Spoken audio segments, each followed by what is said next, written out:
Hello, good morning.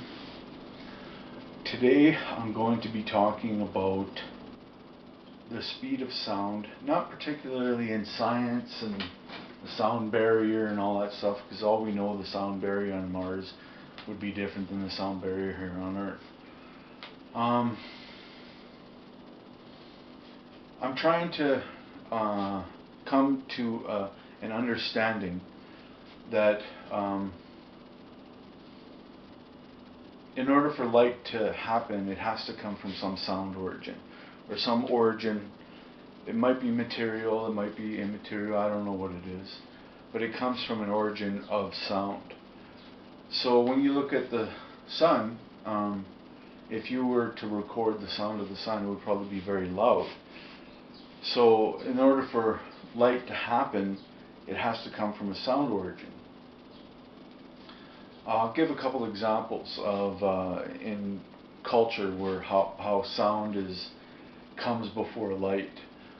With Tupac Shakur, before he became popular with Changes and Me Against the World, the whole East Coast West Coast thing, he had to come up with some rap music or some hip hop in order to be fashionably influential on the scene of society. So then people started wearing bandanas, baggy pants, and I'm not saying that people weren't doing that before with hip hop and stuff like that, but what I'm trying to say is that in order for Tupac to have become popular, people value his words and the sound that he made more than what he fashionably expressed. It's the same thing with Eminem and the real Slim Shady. Kids were with yellow hair and white t-shirts and blue jeans, baggy blue jeans. Before Eminem became popular, he was just a white person. And then his words created a need to be associated to him. And fashion was used through Nike suits and the real Slim Shady movement to express that the person that is fashionably dressing like Eminem wants to be associated to the words of his poetry or his hip hop. So, what comes first, sound or light? It's pretty hard to find any source of light in the universe without considering that it comes from an origin of sound. Like, for example, this lighter. In order to produce a spark, the grinder has to grind against the flint to produce a spark. And then the fluid turns into a flame. So, in order for light to happen, it has to come from some type of sound origin. So, having said that, you consider lightning, for example. Is lightning possible without materials causing friction or colliding with each other in a cloud, like, for example, dirt or dust, water, and hail? They create this static electricity. Now, can static electricity happen, or lightning happen, without coming from a sound origin?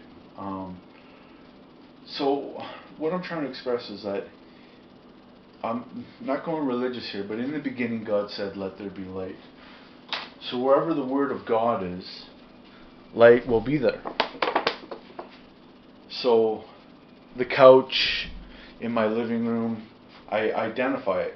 I know how to lay down on it through light bending and warping to the gravity of the couch. It's almost as if we're in a situation where we don't take the time that's required to understand what is happening with sound. It's like we want to be taught through a commercial. We want to be taught through entertained through a movie. Back in the days, people read and read and read, and their minds would go off into ideas and thoughts and stuff like that. So, like for example, the philosophers of ancient Greece, or the philosophers um, of the Enlightenment period and stuff like that. They're not popular for how they fashionably express themselves. They're popular for their dialogue, their critique, their criticism of the universe, or life. Now the thing is, with technology, like this camera for example, is it observing my occupation of space that has a sound? And if it has a sound, why do I assume that light is faster than the speed of sound? Because sound can more readily be associated to gravity than light can. It's almost like the sun, for example. It occupies space, the light. But if you go close to the sun, it's making an intense sound. And to say that sound does not play a part in the speed of light's occupation of space is to put the cart before the horse. And if we put the cart before the horse, what kind of situation are we in where we don't want to take the time to inform ourselves through words? It's almost like I prefer Mr. Rogers to read me a book than read the book myself. It's like some people have good voices, like the guy from Lion King, Mufasa, the guy from Darth Vader. I can't remember his name. I can't remember his name. But people want to hear from certain expressions, like Eminem's voice, Tupac Shakur's voice, KRS-One's voice, Immortal Technique's voice. Back in the 60s, there was the hippies, and their clothing was associated to a dialogue and perhaps a blue-collar prejudice. So having an afro or having long hair or having bell-bottoms was associated to the Beatles and peace and revolution and free love and all that stuff. So are the bell-bottoms and the afro and the long hair more important than Imagine by John Lennon?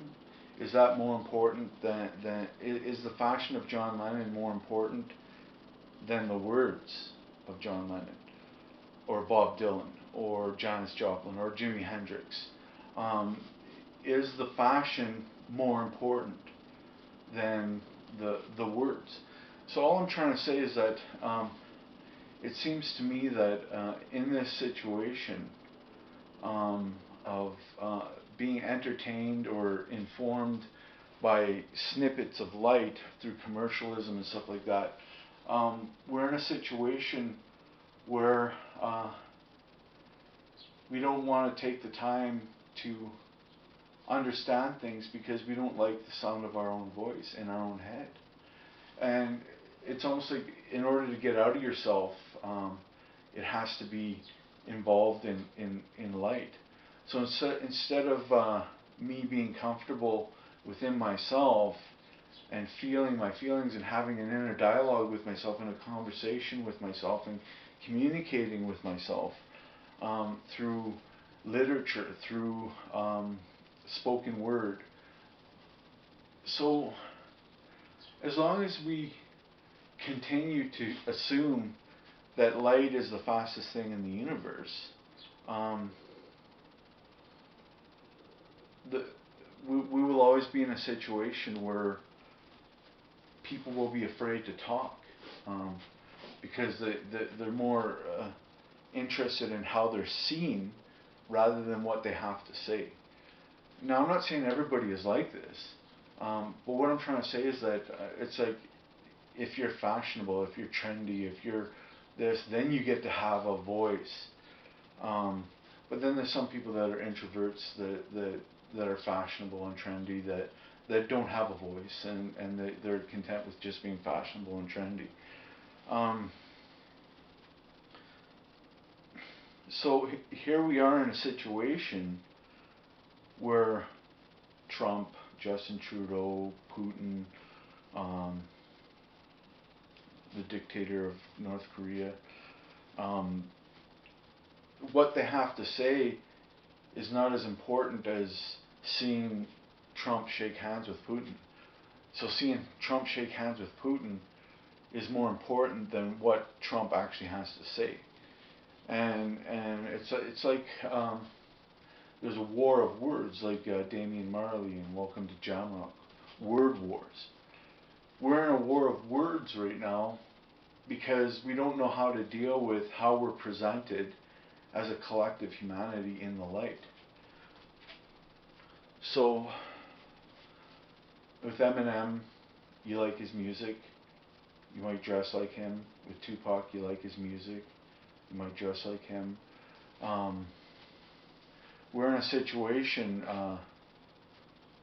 where we need not someone but people to have some type of technique of delivering a verbal, sound-driven message about humanity's future in this universe. So there's a block. It's like, oh yeah, look at the new Lamborghini, look at the new Kia van, look at all these things and stuff like that. It's like we're enamored with what we see, but when it comes down to it, the future of the universe is, in my opinion, dependent upon what we communicate. Now, communication could be a red tie or a blue tie or a green tie or a certain type of dress or a certain type of yoga pants or whatnot. That's a communication too, I agree. But we're in a situation where we need to talk about where we're headed as a species, as a being, as humanity goes forth into the universe. Now the thing is that if we go to Mars, if we go to Jupiter, we're going to have to get over this hurdle of communication. Like for example, say if somebody's in space for 4 years, and there's only like 6 people, and it's like Ren and Stimpy, space madness. We have to come to some type of conclusion when it comes to how these astronauts are going to communicate over such long periods of time. It's almost like we're in a situation where communicating has to be beautiful, and if it's not beautiful, then it has to be crazy. If it's not crazy, then it has to be existentially poetic. It's like we're shopping for the right vibe, the right word, the right expression of language, and in doing that, we're in a situation where people are polarizing in the light, and they want to be associated to certain dialogues and certain conversations and certain polarizations. So with feminism, for example, some women are extreme, some women are moderate. With conservatism, some people are extreme, some people are moderate. So if you say I'm a conservative, a lot of people might assume, oh, extreme. So he wants guns, he wants to kill people and stuff like that. It's like, it's almost like if you're liberal, then you're associated to just throwing money away, the government's money away. It's like we assume that it's you against me and us against them and all that stuff.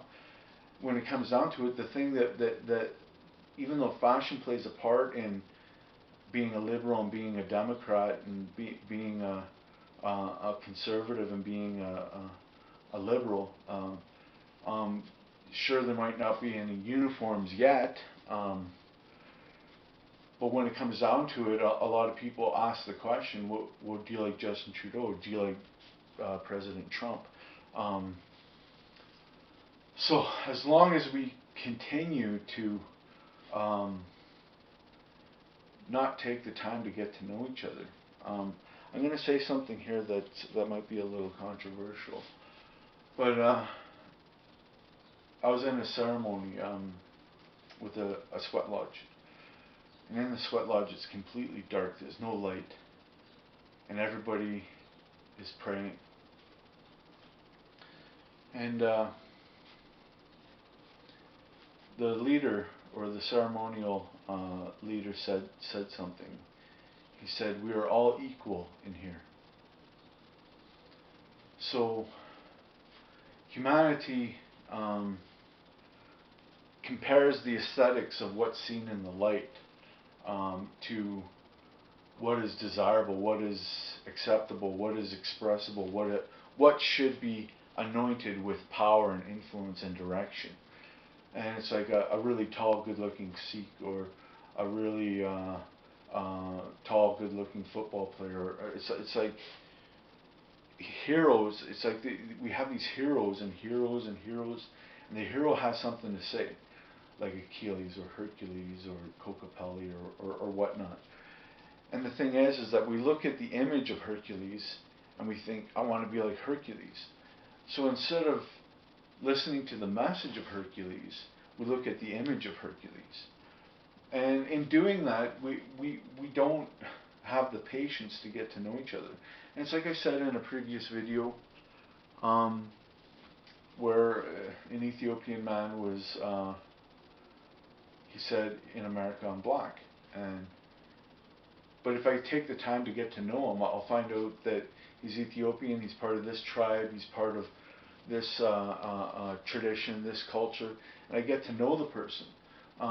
It's like me, for example, I'm Scottish, Welsh, Portuguese, and Micmac. So if you take the time to get to know me, I can tell you what little I know about Portugal. I don't know that much about Portugal, but I need to get to know myself. It's almost like we live in a society where people don't know themselves anymore, and they don't want to talk with themselves or their family about their history. I'm not saying that everybody does this, but there's a disconnect from the family tree. There's a disconnect from our history. There's like I was talking with somebody the other day, and I said, "Where are you from?" He goes, "I'm from America." And I go, where are your ancestors from?" "I don't know." And this is the great tragedy of America, is that a lot of people grow up in America thinking, I am America. So there's this separation from the history of Europe. There's this separation from the history of Africa. There's this separation from the history of Asia. There's this separation from the history of the world. So now they're American, and they're no longer Congo or Ghanese or Scottish or Welsh or Portuguese. So the thing is, if we don't talk and we don't communicate, and we're just bent on being seen in the light, we end up in a situation where speed is more important than patient speed.